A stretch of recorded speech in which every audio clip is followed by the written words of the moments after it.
From JBS Studios in Greater New York, this is the JBS News Update with Teisha Bader. I'm Teisha Bader with the JBS News Update for Wednesday, August the 29th, 2018. Israel's Finance Minister Moshe Kahlon is in Washington this week, meeting with U.S. officials. Yesterday, Kahlon met with his American counterpart, Treasury Secretary Steve Mnuchin, where the two agreed to set up a joint team to better enforce sanctions on Iran. Kahlon said the economic sanctions U.S. is imposing on Iran are proving themselves. He said they contribute to the removal of threats to the security of Israel and the entire free world, and for that we have to thank the U.S. Kahlon later met with U.S. Special Representative for International Negotiations Jason Greenblatt, writing on social media that the two discussed joint Israeli-Palestinian economic projects supported by the United States.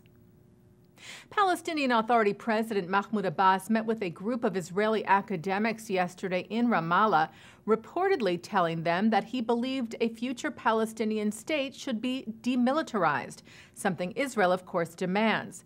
The Khan public broadcaster cited the PA leader saying, "I support a state along the 1967 borders without an army.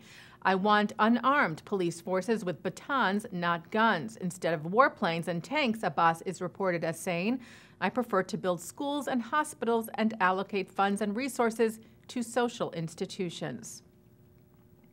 Well, some Israeli politicians who initially opposed the nation-state law passed in Israel's Knesset last month are now upset by a report that Arab members of the Knesset want to bring the issue of Israeli democracy to the United Nations. Chadashot Television News claimed on Sunday night that Arab Joint List Party Knesset member Aida Tuma Silman met with UN Undersecretary General for Political Affairs Rosemary DiCarlo on Thursday about bringing a resolution to the UN that would condemn Israel for the nation-state law. Not surprisingly, criticism was heard from Israeli Prime Minister Benjamin Netanyahu and others in the Likud party, but it was also heard from the opposition party who had criticized the nation-state law. New opposition leader Tzipi Livni and 8 members of the Zionist Union said on Monday in response to the Chadashot report, "We will stand against the Arab MK's attempt to act against Israel and condemn it at the UN. We will continue to strongly oppose anyone who wants to harm the existence of Israel as the state of the Jewish people or its existence as a democracy." The Jewish press added in their report that later Livni met with ambassadors from 11 countries, telling them not to, quote, fall into the trap set by the members of the Arab list, telling them it is impossible with the same breath to demand 2 states for 2 peoples and at the same time not accept that Israel is the state of the Jewish people. Later, both the Arab list and DiCarlo denied that any such resolution was raised at their meeting, but no comments have been retracted from any Israeli politicians. And staying with the UN, Israel is taking part in a special exhibit at the World Body in honor of International Day of Remembrance and tribute to the victims of terror.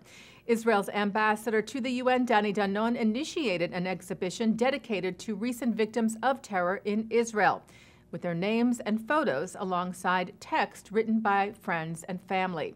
He said the victims of terror attacks, along with soldiers who fell in battle defending our country, have a place in our aching hearts, adding that more has to be done to stop the incitement to terror. Danon said the international community must demand of the head of the Palestinian Authority to cease the transfer of salaries to murderers, referencing there the policy of the Palestinian Authority to pay salaries to terrorists and their families. The Israeli exhibit is one of several on display for the Remembrance Day at UN headquarters in New York City through September the 4th. Senior officials from the European Broadcasting Union are in Israel this week to decide on which Israeli city will host the 2019 Eurovision Song Contest. Israel won the contest this year with the song Toy, sung by Netta Barzilai, giving it the honor of hosting next year. The EBU said they have heard pitches from the cities of Jerusalem, Tel Aviv, and Eilat.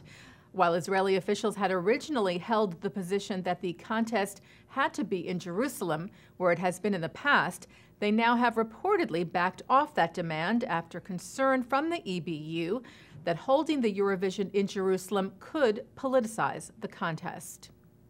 Taking a look now at our programming for tonight on JBS for Wednesday, August the 29th at 7 o'clock, a look back at the Oslo Accords with Dennis Ross, Tal Becker, Nikolai Mladenov, and Fernando Gentilini, with the American Jewish Committee's Melanie Marin-Pell at the 2018 AJC Global Forum in Jerusalem.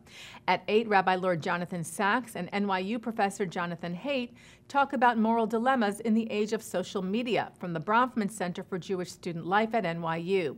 At 9, Mark Golub leads part 2 of a special L'chaim roundtable discussion tonight on Israeli morality with Thane Rosenbaum, Eric Yaffe, Naomi Vilko, and Micah Halpern. Then at 10:30, it's Israeli filmmaker Donnie Menken talking about 2 films, Is That You and On the Map, with Judy Gelman-Myers on New Jewish Cinema. And that's the JBS News Update for Wednesday, August the 29th, 2018. I'm Teisha Bader.